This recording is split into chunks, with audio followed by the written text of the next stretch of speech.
In this CTQ Smartcast, we visit an important period in the history of Indian cricket to do some meta thinking about future relevance. Sumeet Pai was the computer analyst with the Indian cricket team in 2002 when people like Jagmohan Dalmia, John Wright, and Saurav Ganguly were overseeing a massive change in the Indian cricket team. You had the senior players like Sachin Tendulkar, Rahul Dravid, Anil Kumble, Javagal Srinath, and VVS Lakshman. It was also the time when younger players like Yuvraj Singh, Virendra Sehwag, Mohammad Kaif, Harbhajan Singh were making their presence felt and trying to cement their places. The team itself was coming out of some bad times with all the controversies of the previous years. So, from a corporate lens, this had all the ingredients of a massive business transformation story. And given how much the team has progressed since those days, it was a great transformation indeed. At the center of all that was this young man, Sumeet, who was barely 1.5 years into his first job and was given this responsibility to be a change agent. He had to gain the confidence of these players, legends of Indian cricket, and show the value of data to help them improve their game. Along the way, he did many odd jobs, from fixing internet accounts of not just our Indian players, but even players like Brian Lara, to bowling in the nets. So, if you follow Indian cricket or are interested in stories of transformation and change, or just curious about sports analytics, you will find this conversation immensely useful. And remember to subscribe to our show on whatever platform you're getting this on. That way, you'll get notified when we publish a new episode, and we do have many interesting guests lined up for you. This is the CTQ Smartcast, where we have conversations about up-leveling, deliberate practice, and getting future relevant. Hi, welcome Sumeet. Welcome to this CTQ Smartcast. Hey Harish, good to see you. Thanks a lot for inviting me. Yeah, so we are doing the second recording with you. Actually, we've already spoken about your habits, but this is very interesting, personally very intriguing as well, because we want to actually visit a period in Indian cricket history to do some meta thinking about future relevance. So without revealing too much about what we're going to talk about, Sumeet, I want you to just talk about what was your role with the Indian cricket team back in 2002. How did it come about? Just talk us through that. So the role was that of a computer analyst primarily. There was this new wave of transformation, right, that occurred in Indian cricket with the arrival of John Wright, India's first foreign coach. You might also recall that Indian cricket was emerging from a dark phase, with a lot of scandals around 99 2000. Where a lot of skeletons came out and people had lost a lot of interest in cricket. There was this I think a yearning for change, which was like kind of developing within BCCI, and with the arrival of John, a lot of new aspects got introduced in Indian cricket. Firstly, a sense of professionalism, a lot of focus on physical fitness, preparation style, and of course, technology. Now, the background that I understand is that teams like South Africa and Australia, right, they were using computers for performance analysis. And even now, if you go and see the videos of those cricket played then, you'll see a person sitting with a laptop next to Bob Woolmer or a John Buchanan. Right. So I'm told that Javagal Srinath, who has a techie background himself, he was interested to go and check out, So he was this person who would, if he sees something interesting around, he would go and, barge in and ask openly, what is this all about? And there he saw this like a computer being used for recording the games and basically used it for performance analysis. And then he prevailed upon the BCCI to develop something like this for Indian cricket. And John, being the coach, was of course very supportive. He was like trying to push through a lot of initiatives, and this was one of them. So I understand that finally it went up to the desk of AC Muttaya, the BCCI chief, then Jagmohan Dalmia, who became the chief, and he had the ear of Saurav Ganguly, the captain. So a proposal was shared, with the BCCI, and what Srinath kind of offered is that he could develop this software through a team, a IT company which was in Bangalore, which he was familiar with. So finally, Mr. Dalmia said, fine, you could proceed, but we are not sure about this. There was a lot of skepticism, I'm told. And even the payment was not assured in the beginning. So anyway, this is around 2001. So the software development started for this tool. And that was around the time when I had finished my engineering and I had joined as a developer in this company, Phoenix Global Solutions, which got acquired by Tata Consultancy Services in 2004. Right. So it was like a small-sized IT company in Bangalore, and they stepped forward to develop this tool, which was the first of its kind for Indian cricket.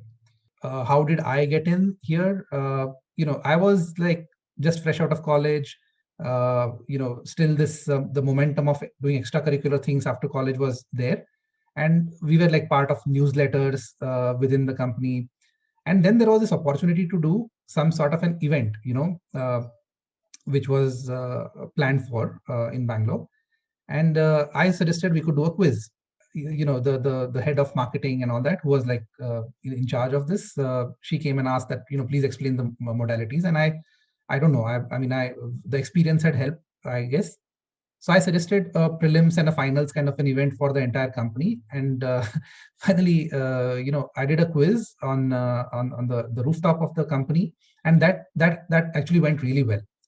Now, what's the connection with this and the role, right? Because the original idea of this company was just to develop the software and train somebody from the Karnataka Cricket, KSCA, and send that person. Basically, there was no idea to send somebody from the company or one of our staff. But what had happened was, when this first person who was actually sent, he faced a lot of problems on multiple fronts. So there was like a problem with the hardware, there was problems with the software, and most importantly, he was unable to, get the players around to come and have a look. Obviously, I think with the problems being with the computer, he was not able to solve most of them. So the initial time was spent in getting the tool right, fixing the issues that cropped up and all that, which slowly they were getting resolved and they were stabilizing. So the third point was that you needed to get the players on board to see this analysis and then prove it to the BCCI that it's indeed useful. Because remember what I said, that even the payment was not assured by Mr. Dalmia, and there was like a lot of skepticism apart, in the fraternity. So somebody thought in the company that, hey, this guy looks, a potential candidate. We could send him. He's of the same age group, and from what we saw, he'll perhaps get along with the players. That was exactly the thought. And I got called for a meeting. Jaugal Srinath interviewed me, and his first question was, "Why are you not in the Phoenix cricket team?" And I was like stumped by that, because I was not part of the cricket team. I was playing football. That was my sporting introduction. First dismissal that Srinath had, which was stumped out, is it? Yeah, you can say that. Yeah, but I think there was this, entire flow which happened, and somehow I was like, just happened to be there, at the right place. Right. So, I was trained for about a month, and I was sent, and I was with the team for about 1.5 years. So, absolutely a fortunate series of events, I would say. Right. Yeah. And like you said, right place, right time. But obviously, all your other interests, led to that. So it was, a lot of input from your side as well, which ensured that you were doing the right thing at the right place at the right time. Right. Yeah. So, Sumit, you mentioned quizzing. We know you love your quizzing. So, we're going to ask a couple of quiz questions at least throughout this conversation. I'm going to ask you the first question, which is quite an easy one for you, but I'm going to, ask you this anyway. Which is the longest running sports annual in history? Longest running sport event, you mean? Sports annual. It's like, a publication or... Publication. Oh, okay. Oh, you said it's an easy one, is it? Yeah. So I'm going to embarrass myself with all this now. So right down your alley. So is it Wisden Cricket? It is the Cricketer's Almanac Wisden, which was founded in 1864. Right. The reason why I asked this question, Sumeet, was that, before the computer analysis and all these things came in, maybe stats was, all about the Wisden's Almanac, right? I still remember my father's, collection where he had the Cricketer's Almanac from 67 and 68. And while I was growing up, I used to just read all of that, and for fans at least, the trivia related to stats was just these kind of things, right? Absolutely. Cricket lends itself to a lot of statistical analysis because of the discrete nature. I mean, you have so many balls, and there's so many numbers involved in cricket, right? So theoretically, it does lend itself to a lot of things like this. But then I think the softer aspects is where you come in, right? So when you went in, how was that experience around, like you said, you were of the same age group, so you could talk to these people, but there were also the people who are already legends by then. Sachin Tendulkar had completed what, 12 years as the the greatest cricketer already by then, right? Right. So how did you deal with these people, though you were of the same age group? How did that happen? Right. So it was, truly an amazing experience, I would say. Like hugely enjoyable to be amongst the top cricketers. So I think what I realized was basically quickly I realized that my job had two aspects to it. One was to record the entire game, right? And second is to retrieve it well. Hmm. If I just got these two activities right, then everything fell in place. It didn't matter anything else. Because my role was that of using the computer to make it keep it available for anybody at any time, right? To be with these players was like I said, like an eye opener. I initially had some premonitions and all sorts of perceptions about how they would be and all that. But I think looking back at it now, it was actually this wave of transformation, like I mentioned earlier, right? So with John coming in, there was always this sense of innovation which was there around the team, and everybody came on board. So around 2001, 2002, there was this healthy construct to the team, right? There was like a good mix of people, players with experience, right? You can say Sachin Tendulkar, Rahul Dravid, VVS Lakshman, Anil Kumble, Chaugal Srinath, who had spent a considerable amount of time being part of Indian cricket, Right. and they had not used video analysis before that. And there was this new wave crop of players, Harbhajan Singh, Yuvraj, Sehwag, Ashish Nehra, Zahir Khan, Mohammad Kaif, who were coming into the team. So I would say that the team was like a healthy mix, but at the end of it, there was this a nice culture to be open for new things, right? So I just like was one of the aspects, because there was, apart from me, there was this physical trainer also, which was like a new introduction to Indian cricket, Right. who focused on diet, who focused on physical fitness, which was never done before. And that person came on board after I did. So when I joined, I could see there was absolutely no inhibitions on ordering anything that you wanted to when you went to a restaurant or ordering room service.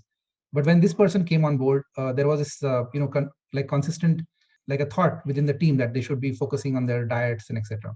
So what I saw is that being part of the support organization, there was this healthy respect from everybody. And over a period of time that I spent, I could see different people opening up at different junctures, and that gave me an idea about how they prepared, what they had in mind as far as like relating to their performance is concerned. Right. So overall, a very enjoyable experience, I would say. Very, very healthy conversations, very healthy atmosphere in the team. So I can't recall of any incident or any time where I felt weird or felt left out or anything. In fact, more positive stories than anything Right, else. right. Yeah, so that's fantastic. And Sumit, I love the fact that you termed it a transformation, and you've used words like innovation, transformation, culture. These are the kind of things that you would normally associate with a corporate entity, right?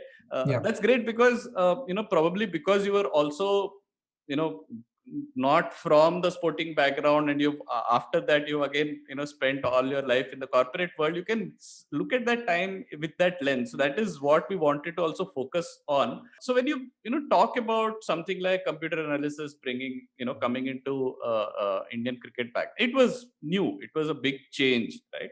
So how did people adopt technology, restrictions around diet, and how did you, or rather what did you do to help them adopt technology? How did you make the change easy for them?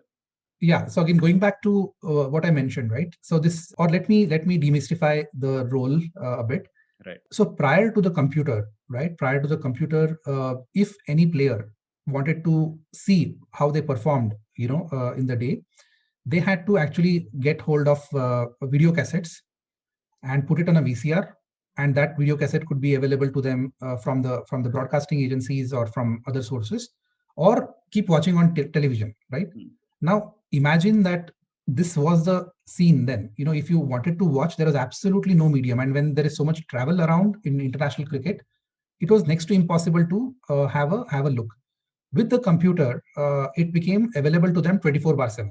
So what it ensured is, going back to the operational parts of it, like I had to, like when the match was going on, I had to sit in front of the computer. There was this interface which I had to start recording at the time of delivery and end the recording after the ball is dead. Hmm. And in that space, about when the ball is bowled, suppose runs are made, or there is a anything, that outcome that happens, I could key in 5-6 attributes. So for example, the initial preset, that this is the batsman and this is the bowler, and let's say Sachin is batting against Alan Donald. There's a cover drive for a 4. I could, with 4-5 clicks, I could select and draw, click on the field where the ball went, select the number of runs, and save it. So that way, I would save basically, for, let's say, for a one-day match, about 600 deliveries. Right. Right. And with each delivery having attributes to it, 5-6 attributes to it. So the whole idea was keep watching, look in your screen, and tuck, tuck, tuck, tuck, tuck, 5-6 clicks, save.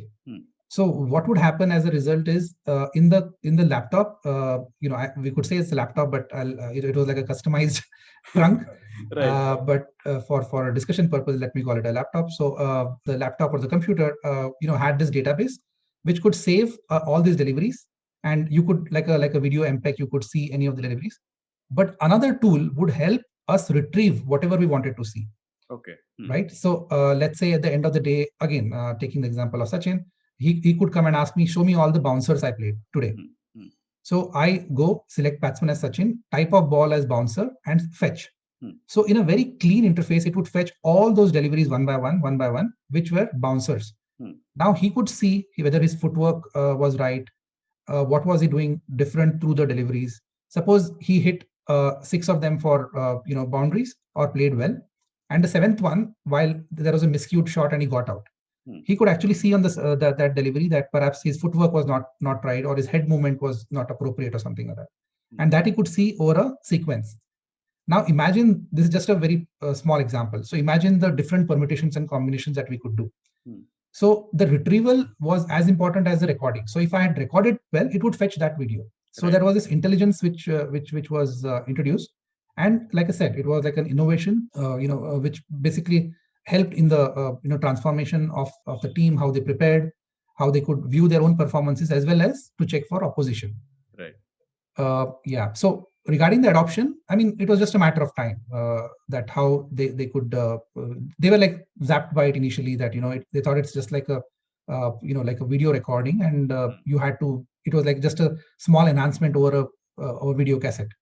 But you could basically tokenize it as deliveries, and you could check different aspects of the game. So slowly everybody warmed up. The more time we spent with each other, I also tried to be useful to the team in different ways. So slowly there was this like bonding, friendship which developed, and as a result, utilization of the tool also went up. Right. So any memorable anecdotes that you can narrate, where people were like, oh wow, I never knew this. Thanks for showing me how I'm playing, or how somebody got me. Anything like that? Yeah. Many incidents like that. One of the funniest incidents, which I have mentioned to some of my friends, was once, which happened in England. This was during the test series, around 11:30 in the night. Right, I got a knock on the door, and I was like surprised. Who, like, typically players would come to watch their games. There was a set pattern. Like some players would come immediately after the game. Some would come before the game, and Dada, John, and all would see prior to the match, to do a team meeting and all that. But 11:30 in the night, there was this knock on the door, was like absolutely surprising. So I peeped through my keyhole, and I saw there was Saurav Ganguly and Jeffrey Boycott. So these players, they were outside the door, and I was like surprised, why are they there? Then I opened, and Dada was like profusely apologizing, saying that sorry to wake you up, maybe if you are sleeping, but can you please put on the computer? And I was like wondering, what does he want to see? And Jeffrey Boycott is just stormed in, as if like, what took me so long to open the door types. So they came in and they wanted to like see some portion of the day which I had recorded, and I could see some conversation was continuing. So what Jeffrey was trying to tell Dada is like his footwork was wrong, and he was saying that look at how Rahul and Sachin are playing. They are getting their footwork right. That's how they were able to score some runs, whereas Saurav was getting out to some similar balls. And within like about 15-20 minutes of video retrieval, Dada was able to see it, and he was like, his hands were on his head, like he was like, oh no, this is what it is types. Now, I mean, I can't show it on a video, but there was like a part of the footwork which he was doing wrong, and we could see how Rahul and Sachin were playing those deliveries. And Jeffrey Boycott helped him understand that, and they were like, he just went off like, this is what I told you, sort of. And yeah. So that was like one of the incidents. There are many like this. Right. Yeah. So, what I take from this, Sumeet, is that it is so easy for us who are watching, to have that third person's view on how things are going. I used to, it must have been completely wrong, I'm sure, but, for a fan, I used to sort of guess when Sachin Tendulkar is going to, play well, when he's set. Right. In fact, I remember telling Ramanand on Feb 24, 2010, I think, right, when he was around 50 or 60, that today it's going to be the 200. And he was like, "Arey, kya bol raha hai?" You say that every time. And we came back from office, and by the time we reached home, he was close to around 180, 190. I messaged him, see, he's close, and he finished it. So we, a lot of fans sort of take pride in this. I think it also comes from the fact that they have probably been doing this kind of an analysis, or they think they've been doing this analysis, but it's very difficult for the person who is in the thick of it, right? Yes. When you're doing it, you can't see it from that third person's view, which is what would have happened with the commentators. And I think that's where, Boycott had that view of, how Ganguly is playing. So do you have any idea of how people would actually do this, before this kind of an analysis came in? And what was like their reaction to this? Like you said, Ganguly going, oh, what am I doing?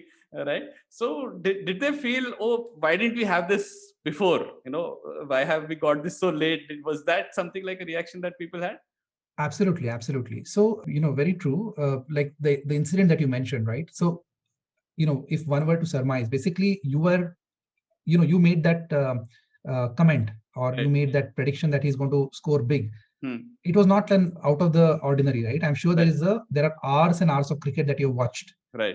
And you have come to the conclusion that, oh, look, I can see something going right. He's in the flow, he's in the zone. Correct. And a big score is coming. As far as the players were concerned, I'm sure each one of them had their own sense of performances, how they performed and how they went about their daily, field work, whether it's batting, bowling, or fielding. But having a video which would help them see them for themselves, there were like a lot of eye openers around it. Now, that yes, they like I said, everybody had a different pattern when they would prepare. So, for example, Anil Kumble would immediately after coming out of the field, he would come sit next to me and ask me, show me all the overs that I bowled. He would watch it almost immediately, even before going to the dressing room. And then there are some players who would go to the dressing room, change, go to the hotel, have dinner, and 10 o'clock they would come over to see the performances. So everybody had their own sense of when, like at what time they would want to see their own activities on the field, right? So yeah, I mean, I'm sure everybody felt that they wish they had something like this before. Azharuddin, one ex-cricketer who I happened to meet once. So he made this comment, "Ki aap pehle kyun nahi aaye the?" So he definitely, those were the days, like I said, with the videos and VCR and all that, hugely cumbersome, right? And many cases impossible. So they would never get a chance to see their performances. Hmm. So what happened as a part of this transformation is that there was this set schedule. You had to 6 p.m. everybody into the gym, 8 p.m. team dinner, and then 9 o'clock retire, then 6 a.m. for a jog. So like this, all these players, there was this like a scheduled kind of a lifestyle that was ingrained, and whatever little time they had, like a me time, that's the time they would come and watch for themselves. Right. This is apart from the team meetings that we did. And sometimes the team meetings are also very, very interesting, where like we could, like anybody could ask any question, and then thanks to the computer being available there, we could retrieve any part of the team's performance, or if we were talking about some opposition player, batsman, bowler, we could retrieve it, pause, and have a team discussion about it. Right. So so I think overall everybody realized that they had to watch how they played to make some sort of a judgment about how they should be doing in the times to come. Right. So this also brings me to the point about reflection, at work, right? I mean, even within a corporate environment, a lot of times people are into the zone. They're doing everything, but they don't pause to reflect upon how things have been going. Learn from both how things are going well and where they could have done better, right? So companies that do well seem to be taking out that time to reflect upon how things are going. So if you were to again use the word reflection, if you were to reflect on those times with the knowledge of what you've been doing in the corporate side of things for the last 8-10 years, how would you contrast that in terms of the importance of reflection, right? Was that something like an eye opener for you as well, that this is how things are getting better, and do you see that happening in corporate work? Yeah, I would think so. It's important to reflect. It's important to have that cycle of feedback as well. Correct. Right. So what this tool and my experience, through my experience, what I felt was it gave them an opportunity for self-reflection. Right. So you didn't have anybody to tell you that, okay, this is where you did well or did wrongly. Now, there was this one introduction which basically, I mean, I was happy to do it along with John, that during a tour abroad, what we introduced was some sort of a individual score chart. Okay. Now, what that meant was like a small report card. And I remember, it was like a funny experience that we created an individual scorecard for each player. So, for example, how many dot balls they bowled as a bowler, how many runs they scored, 4 sixes, some stats which were there, which there was like so much of their lifestyle was so much mechanical. They did not know, like today you score 15, in the second innings you score 400, like a 200. So there was this whole the flow which actually inhibited you from knowing a few things clearly. Right. So like individual scorecard helped them understand how they performed. Suppose there was a misfielding, suppose there were runs saved. Now John was very particular about these aspects, which was, I would think, largely ignored. Like how many runs did you save in the field, right? So that was one area where nobody paid attention to. So that started getting reflected in the individual scorecard, that you actually saved 2 runs. So if you saw over the entire performance, the entire team has saved about 30-35 runs. Now in a one-day scenario, you can imagine the value of those runs, right? And you could say that, okay, somebody had 7 runs, like basically through misfielding, 7 runs were given away. And that person would be feeling great that, okay, I scored 65, and why am I still ridiculed about it? Because there was this aspect that you're not just for an individual performance. You are basically, there are different parts to your performance which are important and contribute to the team winning or losing. This was something that John and I developed for a scorecard, and I remember giving it to players. And Rahul, once he was annoyed that I had marked -5 runs for him because like he had misfielded. He was like surprised that nobody had ever had the gumption to suggest that something like this on a written paper, and it was like flashed on the screen also. So all this basically, I would say, help them look at their performances and become more aware that you have to contribute not just in the one department. You have to contribute in all the 3: batting, bowling, and fielding, right? Even if you are not bowling, or even if you didn't have a chance to bat, so you were basically selected for all the 3, right? So it gives them a chance to kind of reflect and say, help them prepare well. Right. Yeah. Yeah. So it's like these, the whole OKR system at work, right? The objectives and key results. It gives you a very objective analysis of how you or your team is doing. So there is no confusion around that. Nobody can say that, no, we are doing great, but this is what the stats show, right? This is what your Yeah, results show. yeah, It the is like that. data. Yeah. Yeah. Yeah. So the data view of things. So one question for you, Sumit. If you were to reflect on those days, do you think you could have done anything else to make the whole adoption easier or faster for the team and for any, say, specific individuals? So I would think, see, if you'd ask this question or ask me any other time or a different time, I would say, yeah, like I would want to do this differently, or I wish something else was better and all that. To this, if I reflect, I think I'm quite certain that I did my best here. Primarily the computer and the usage of the tool was kind of like smoothened out. And like I said, the recording happened well and the retrieval happened well, and the entire role was to be available 24/7, right? Right. And the another key aspect which basically doesn't get any coverage was the team meetings. Now, so the team meetings where the computer's role was the most prominent. So that was a time where I had to come up with some presentations with, like as part of preparations for the next game or the next day. So John would give me on the some inputs from the phone that make a presentation with this, or sometimes he would write on a piece of paper and slide it through the door, and I would take that and create a presentation. Initially, John felt that, oh, this is something which I perhaps had to handle, but he became confident that once I had given the inputs, then the presentation was ready, about 7-8 slides, and that's where my corporate experience helped, perhaps a little bit, whatever I had before the joining the team.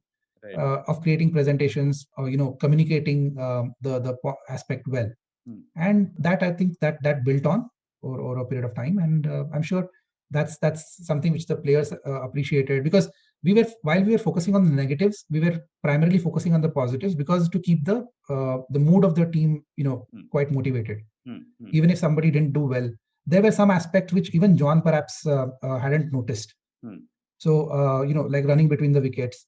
So I used to note down a lot of things which he would mention in the previous meetings, and to see if there was a recurrence of that pattern in the coming days. Right. Like partnerships and all that, runs saved. And if I could present it again, so the team was felt happy about it. Right, right. Yeah, and while reading your blogs, we're going to link to all your blogs in the show notes anyways. While reading your blogs, I also saw how maybe not deliberately but inadvertently how you got these players to have more confidence in you by solving basic IT issues, like setting up their laptop for internet, and also any memorable incidents from that part which helped make the whole transition very smooth for them and for you? Yes. Yeah, I mean, what I noticed was the Indian team was team A when it was in India, and when it was abroad, it was team B. Okay. So what I mean is, like, two completely different set of teams. In India, given that there are so many people who would constantly keep meeting us, and they hardly had time to bond with each other, right? And they would be like constantly meeting family, friends. When in India, press, everything. When we went abroad, that was a time like we were on our own, and we had to rely on each other to for our basic needs. So, like I was saying, that I was trying to be useful to the team players in different ways. And one of them, the most important of that, was to set up the internet accounts. So it was not as easy as it is now to, right, have Wi-Fi connectivity established and all that. You had to, activate it. And sometimes, it was like a wired connection. You remove the cable from the telephone and put it here, put it into the laptop and all that. And that was my job, which I would do for all the players. Setting up the internet so that they could connect with their family or friends wherever. And one of the incidents which happened to me in my first tour abroad was when the opposition players started asking me for internet connections, and nobody lesser than Brian Lara. Right. And Lara being a good friend of Sachin, and Sachin was like, always used to prod me ki aaja mere room mein zara internet karke de and all that stuff. and he told Lara that he can do it for you types. So in his country, in his domain, like Lara would call me and ask to set up his internet, in his room. That was one. Even any basically being a computer analyst or a computer boy, anything technology they would throw at me. Like they got a digital camera, isko kaise chalana hai. They would get a lot of gifts. Right. They would get some MD player, CD player. ये थोड़ा इसको set करके दे. Some new software isko on karke de. So anything technology they would ask me, and I would be more than willing to help them out. Right. Yeah. That's fantastic, Sumit. Thanks for these anecdotes. Like I said, we're going to link to them. There are a lot more, very interesting anecdotes that you've written about. So we're going to link to them in the show notes. But before we move to the next section, another quiz question. Right. Okay. So Sachin Tendulkar famously never passed 30 in ODIs at Lords and 37 in Test matches. Right. He did score 125, but that doesn't go on the honors board because it was in the Princess Diana Memorial match. Another Indian batsman never scored a Test 100, but his name is on the batting honor board at Lords. So who is this batsman that I'm talking about? I know Ajit Agarkar's name is there on the... Yeah, but that's because he scored a Test 100. Yeah. So this person didn't score a Test 100. Another famous Indian batsman. I don't want to add more adjectives to the batsman part. Okay. I wouldn't know this. Yeah, so another batting legend. Let me just qualify that from India. Is it Rahul Dravid himself? No, not. I think Dravid got it in the 2011 or 12 tour, right? Achha. I think he did get 100 then. Not for the batting, you said. No, this is for batting. For batting, but not a test. Not a Test 100. That's the interesting part. Oh, okay. I wouldn't know this. Yeah. So this is Sunil Gavaskar, Achha. Who also had a higher score of I think some 59 or something like that. Mm-hmm. But he played the rest of the world versus MCC match in 1988 when he scored 188, and he was actually dismissed by Ravi Shastri. He was opposite. Okay. Yeah, okay. But because it was for the bicentenary of the MCC, the match was for that. They actually considered it as part of the honors, okay. and Gavaskar's name on the honors board, though he has never got a Test 100 at Lords. So two of our greatest batsmen don't have a Test 100 at Lords, right? Achha. Yeah. So nice. So Sumit, the question that I wanted to ask you about was, these are the kind of stats figures that people are used to, right? Whether they got 100, they didn't get 100, and maybe who got them out. And players like Tendulkar and even Glenn McGrath are known for remembering everything, right? That who got me, did McGrath ever get me out, and things like that. Yeah. So what was, you've talked about this, but what was the new information that these people were asking for, which you could provide, which could, give them that confidence that, yeah, this is what I've been missing in my game, right? Like you talked about the footwork while playing a bouncer. So what was this new information that people were really looking for, and where did you get challenged as well? That, this is the kind of intelligence they're looking for, and maybe I need to step up on my game in terms of the tokenization to help them, give this kind of intelligence. Like two aspects to it. One is on the team preparation, and the other is on the individual preparation, right? So the team preparation was all about, like I mentioned, like the cumulative, let's say, runs saved, cumulative runs given, running between run outs or something like that. Which as a team you could pass a information, and the entire team had to note that as a mandate, right? So that's something which John Wright would kind of keep looking out for, make a mention of it, right? So the new information like catches dropped, all that. So that's something, if you recall, the Indian cricket had a humongous change in terms of fielding. Like if you see in the late 90s, there was this, like if it's like gone is there is somebody on the boundary and the ball is running, invariably they would that it would go for a boundary 4 runs. Right. But you could see in the early 2000, 2001, 2 types where each player pushed themselves very hard to save that even single run, diving, like players like Kef and Yuvraj, right? They had no fear of death. So they would like dive and run save. So that would motivate the rest of the teams also. And you could see Even players like VVS Lakshman, who had famously never dived, even he was like indulging in that.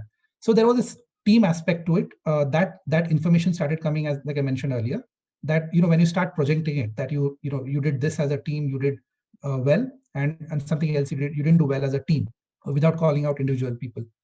So that's something which got ingrained as a new knowledge, and some new information, and something that they aspired for. And it actually helped them to work on their fitness, diet. So it was like all connected. Like video helped them understand things, and they knew that if they had to improve, they had to get themselves more fit, improve the body mass index, etc., etc. So that's something which was like one of the new things. On an individual level also, apart from this footwork misses, there was some small things like, I remember telling this insight to Harbhajan, that it's very important that he plays his first delivery well. So wherever he's had an uncomfortable first delivery, he would actually didn't play well at all. So like if he like played a shot confidently, then it would help him to kind of do well, even like those small 10-15 runs, which you don't expect Harbhajan to score big, but like things like that. So, and even when you came to runs against spinners, runs against fast bowlers, all of that, like some new information coming all the time, and like sky was the limit. You could pause and focus on different aspects of the game, even while preparing for the opposition, like which field setting to set. Right. So since you asked me a new thing, while this tool, which was like one of the recording and the second was of the retrieval, we also developed a tool through the course, which is for field management. Now, like the players were constantly giving me about inputs about the field settings and all that. So this information I related back to my IT team back in Bangalore, and they developed a field management tool. So what we could do is, suppose we know that we are playing against the West Indies and Brian Lara, he's very strong on the offside, and most of the runs he scores in a particular section of the ground, right? So what field setting that you need to set for him? Do you need to keep a slip? And let's say he's got out in a multiple times on a let's say a short pitch delivery, and the ball being caught at third man. So you could save that field setting, and you could take a print of it. Now, one funny incident I recall is we could save a lot of this field settings for different players, and I would take printouts and give it to Dada. In one of the matches, Dada had taken a printout of this in his pocket and has gone to the field also. He was like absolutely, funny and irreverent that way. Like new things. So right. I'm sure in today's world, the analysis has gone to a different level. I'm sure. I haven't had a chance to have a look. I saw it in 2010, which was very developed. So from the time of using a trunk type of a computer to a laptop. So now it's like the computing resources are much more superior, right? Right. Yeah. So it's like got much advanced, but those were the initial days, and the fundamentals were absolutely in place. So two incidents came to mind, Sumeet, when you were talking about this. One was the famous 98 series, India Australia. How Tendulkar famously had Shivram Krishnan bowl in the rough to counter Shane Warne's bowling round the wicket. That was Sharjah, right? Preparation for Sharjah. No, it was for the series before that, when Australia came to India. Before that, apparently he was doing this thing. So some players would have had this kind of analysis, the mind that this is how I need to prepare for it, and do these kind of special projects, right? I mean, you're going to Chennai and getting him to bowl in the rough. You're digging up the part outside your crease and getting this done. So other part to it is you're probably going with some gut feel about the opponents, right? That this is what Shane Warne will do. He's known for doing something like this. So any incidents around how people sort of did this kind of special preparation for like you talked about Lara, and anything and which turned out positively as planned? Any incidents that you remember? A lot of preparation which happens, right? There is that's one area which seldom gets coverage. Now, I mean, naturally, we'll obviously switch on our TVs when the match begins and finish it off, and then pass some hajar comments, right? But the preparation part of it, and that's where the coach would come into the picture, where they would constantly prepare against the opposition in a special way. So, for example, let's say we were preparing against Australia, Shane Warne and team. So we would want players, we wouldn't want opposition bowlers like Shane Warne, like suppose this was in Australia or anywhere. We would want bowlers who bowled like Shane Warne to come to the nets. And you won't believe it. So even the opposition, this thing, right? The teams and the Cricket Australia and other associations, they would play a role in ensuring which type of bowlers were available. Right. You won't believe that. So even England would like give us some rookie bowlers for net practice and not the real ones. And you would see a different set of bowlers, and even the net practice sometimes would happen on different days. Sometimes would happen on the same day, and they are practicing differently. And there you would see a totally different set of players. And John would constantly go and ask for some bowler from there, ball from here. He would be like totally, under a lot of tension that we did not get the right deal type of a thing. What happened is that Indian cricket was actually forced to improvise and do things differently. Right. So apart from like keeping the videos intact and continuing with the recording and being available to the players, so I also had this privilege of bowling in the nets. Two incidents I recall is one with Rahul Dravid in the West Indies. Basically, we knew that the opposition had a lot of bowlers who were the seamers who were kind of famous for their bouncers, and we also came to know that the pitches were being made to favor those type of bowlers, right? And Rahul, being the consummate disciplinarian and somebody who prepared really well, if there was one person, if you ask me, who prepared really well, it's Rahul Dravid. Okay. So he asked me, he gave a set of plastic balls and asked me to bowl not in the nets, but on a concrete setup. So while the entire team went out to practice in the nets, so he gave me a set of plastic balls and he asked me to bowl it in a particular area. And that was his preparation. Now, I think he also knew that, okay, to give it to somebody with no prior experience, and he just wanted to, the things to go his way. So that was one type how they were preparing differently. Sachin, while in Sri Lanka, he asked me to bowl off spin to prepare against Murli, because all the time you had to trust somebody, right? You could ask your own bowlers to bowl in a particular way, or you could ask the net practice bowlers. But there were some instances like this where I would inadvertently play a role in helping them prepare in the nets and all that. Completely different from technology, everything, but as integral part of the team. That was another chance for me to be useful to the team. Right. Yeah. So, Sumit, when you look back, what can we learn about change management from your stint with the Indian cricket team? So, primarily it's something which had its time. I would think then things fall in place. Like I mentioned, that it was the time where India's the cricket team got their first foreign coach, correct? And with him came a lot of transformative things. And it was absolutely very different and very new to all these players, right? Now, what the first thing is that the sense of professionalism and the sense of having no hierarchy. Like John treated everybody equally. There was absolutely no favor for, you are Sachin Tendulkar, you are a Dravid, you are a Saurav Ganguly, nothing. Like even if you performed well, he would be like just a pat on the back. But what lies ahead is the most important thing. What's gone is the past.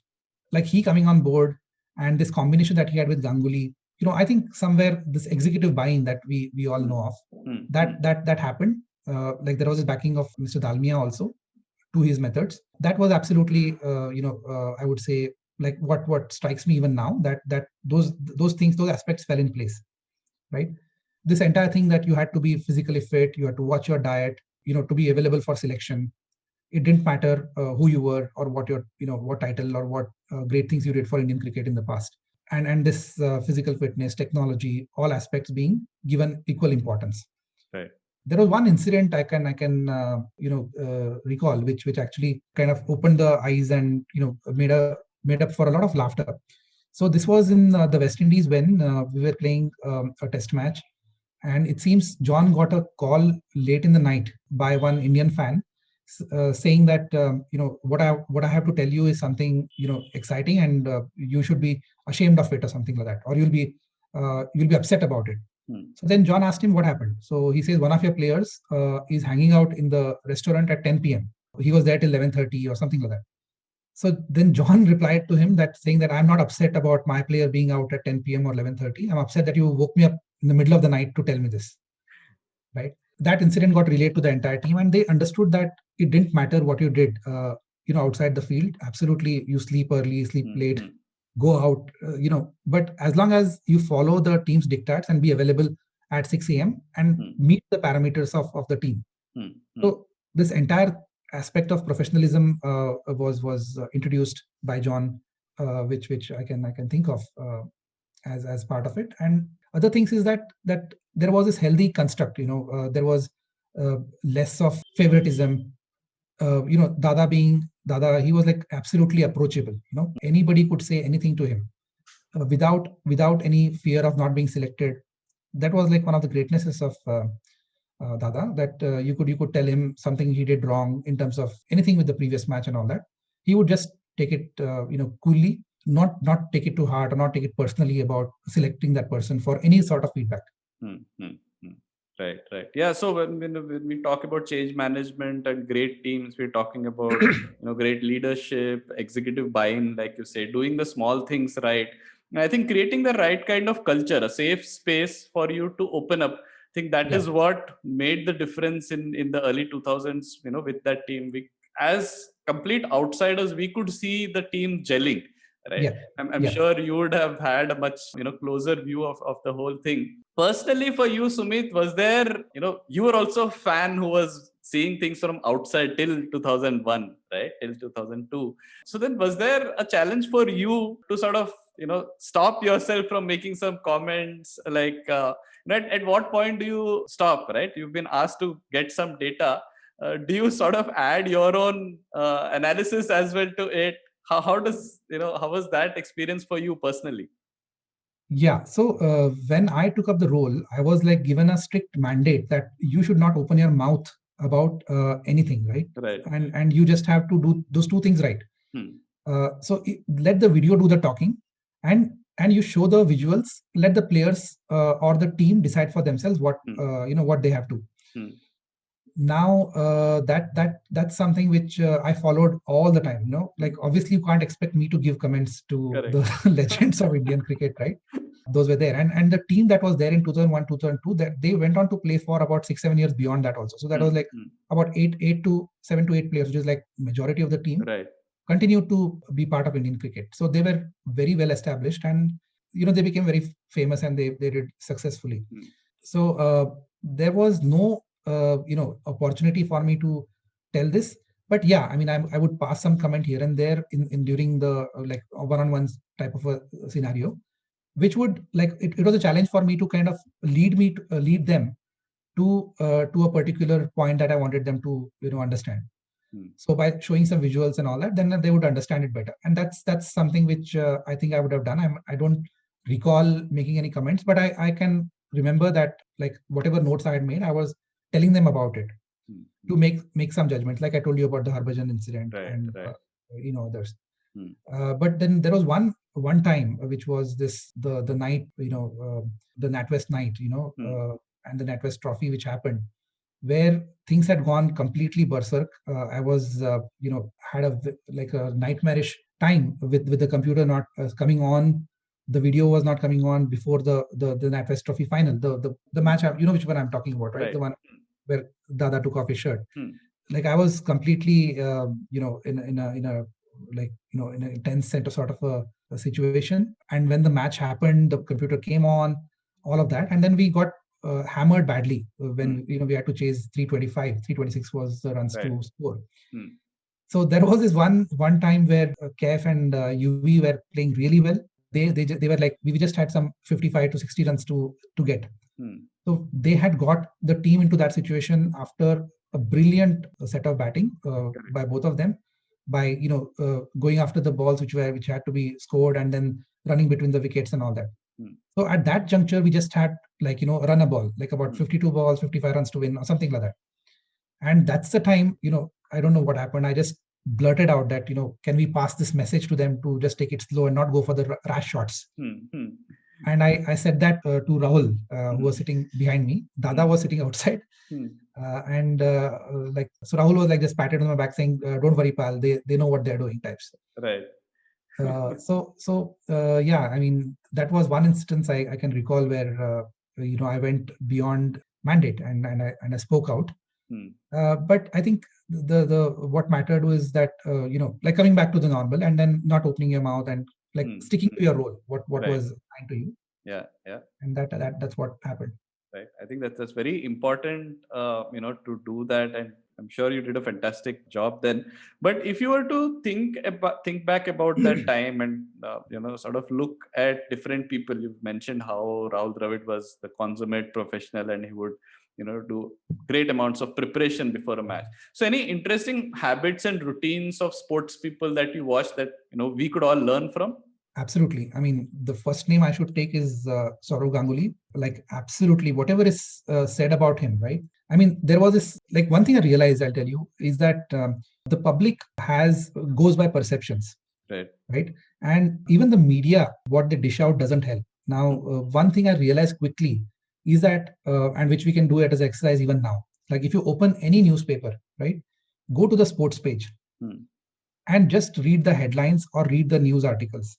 You will see the write-up is always about the cricketers. It's about the individuals, right? Like there'll be a headline, like whether India won, the headline will be Dada wins, Dada scores a century, or the VVS Lakshman turns things around.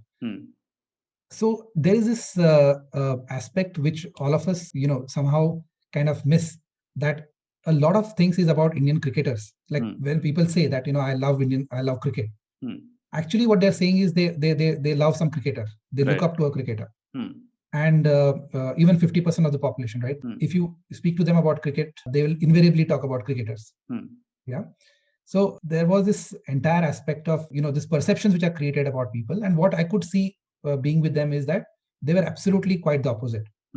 So Dada, for example, was known as very arrogant, but that was like a misconception. He's like one of the most sweetest people you could think of, very approachable, cool-headed. And I don't know if that habit or routine we can pick up from him, that his room door was always open, Okay. Like till he's sleeping, his room is always open. Anybody could walk in, walk out. You had to be, totally special to have that kind of, attribute to yourself. Right. So, and with so much of information coming to you, still being cool, with a smile on your face. That was like something one can learn from Dada. Sachin, like God, he had already achieved so much, right? Like there was like a hopes of 1 billion people, but still remaining cool and be attached to your craft. Focusing on things that made him happy, made him calm down, like music, for example. So, at times he would just go inside and then you could see a loud music playing in his room. Dravid, for getting, being like absolutely disciplined about his food habits. So many a time during the games, he would actually walk into the kitchen of the hotels that we stayed in. And he would come out with like some mixer or like some juice or something like that. And all of us were like wondering, what is this guy up to? So he would prepare really well. He would read books on other sports people, things happening around the world, all of that. Right. Yeah. And final question, Sumeet. Now, when you look back at the different cricketers that you worked with, right? Some people adapted to some changes quickly. Some people would have taken some time. So any thoughts on that? After 2 decades, when you see some of those people who have progressed to doing different things, do you see them still being relevant? With respect to keeping in mind the readiness to adopt to change. What is your take on that? Yeah, absolutely. If you see the top 3 players, right, they still continue to be extremely relevant even now, right? So Dada went on to become the BCCI chief. I think his management skills got him there. Right. So you had to, like to hold diverse opinions, to be available to talk to different sorts of opinions and still be able to push forth your case. In fact, my prediction is that he can actually become the future prime minister if he wants to. Okay. So Tendulkar, donning the role of the responsibility. So if you see social media posts today, so he's like being very kind of responsible in terms of the messages that he wants to send out, because he knows that there is a lot of people who look up to him. So Right. he consciously tries to set out this right message. Dravid is the coach of the India A team. I'm sure he follows the newer methods to kind of coach and bring them up to speed and make them available to be for the national team and all that. So all of that, I would say they have gone about being connected to cricket, and doing their bit for Indian cricket, and to ensure that like India becomes a stronghold, and there is a ready set of players who are distinguishing themselves. Right. Yeah, and it's not just cricket also, being like taking it as a sport. Like many years ago, it was like hardly a few people would take sport as a career. They had to rely on alternate careers and jobs to progress. Right. But now you could pursue sports, and I think cricket has played a very important role there. Promote sport as a career, I would say. Right. Yeah. Yeah. So that brings us to the end of this chat, Sumit. But we're not going to let you go without a couple of hot takes, right? And this is where I think more of what you're doing currently is going to come in. So what do you think is the future relevance of sports analytics? So, see, as long as sport is played, and as long as there are team-based sports or individual sports, technology will obviously will continue to play an important role, right? It's like big data. So the more data that you have will actually give you necessary inputs to and the insights to kind of take a particular decision, work on our individual attributes or the team attributes, and then stick to the plan. So definitely there is a huge scope for data analytics. But the flip side is that sometimes you didn't overdo it. Like for example, when the team won, right? That when the team won, that time there was absolutely nobody coming asking them how they played well, things like that. So it was like they knew it within themselves that they did something right, and that contributed to the success. Only when you didn't do well, then they would be like a huge rush and wanted to see their performances. So right now, if you ask me, there is the new crop of sportsmen are looking at technology, looking at other aspects of preparations very, very seriously. I'm sure there is there are newer patterns in how individuals look at their own performances, the teams. I give you examples of how it happened then, but maybe the some of the key things continue, but there must be some newer things which they look at. And I'm sure there are some newer insights, newer parts of data analytics which are contributing to a team's performance. Right. Okay. And the final one, Sumit, what do you think is the future relevance of AI in media and entertainment? Because, with GPT-3 coming in, you can probably churn out great pieces of art which would have, needed maybe 20 years, 15 years of somebody sitting in a room and, writing. Yeah. And these days you have an algorithm churning it out. So what do you think is the future relevance of AI in media and entertainment? Yeah, I mean, this is like everybody. It's a new data mine, right? How AI and ML are going to change the world, and that's the line, right? Now, I would say this will enter every sector. Not just media and entertainment, every sector, and we are seeing use cases around it. So even in media and entertainment, you can actually imagine a whole host of use cases, and it depends on the context, whether it's like a consumer context, whether it's a business context, or whether you want to drive a message for broadcasting. Like with all this data being generated now, that millions of data bytes being created. Now, one relevance is to videos also. Like with so much of content being put out, right? Whether it's text on Twitter, whether it's video on Instagram, TikTok, and other sources. There will be surely many companies and many research institutes who will want to kind of process that and parse that to derive some meaningful construct, and that could be used for the purpose it's supposed to. So like I said, whether it's for a commercial purpose or whether it's to understand something or to prepare, like the experience that I had, whether it's in media, entertainment, a whole host of technologies will play a role. Like there was one technology that I had come across which I found exciting, is that now how Google is helping us like get the data and source information from the web, right? It crawls around the web and throws things at you within milliseconds. Similarly, with so much of video being generated, can algorithms go through each of the videos and pick out like, let's say, phrases or aspects that you want to look at, right? So I understand there are companies who are working into that. Now imagine with that being progressing, you'll see a whole lot of possibilities. Yeah. So I'm sure there is going to be a lot of progress in these areas, but I hope and I wish that the human element is never lost. Like we saw how you made a lot of that change possible with your own contribution and interventions with the computer analysis part for the Indian cricket team in 2002. I'm sure the human is never going to be completely going out of the picture with any of these technologies, however good they are. So Absolutely. Thanks a lot, Sumeet, for taking us back to those days, helping me relive some of my own memories as well. It was a trip down memory lane. What you spoke helped me a lot in making those connections with the kind of work that we do right now with our clients, where we are talking about change management, transformation, and what should the leaders be thinking about. I'm sure all our listeners are also going to draw those connections and apply those lessons in their lives. So thanks a lot, Sumit, for this.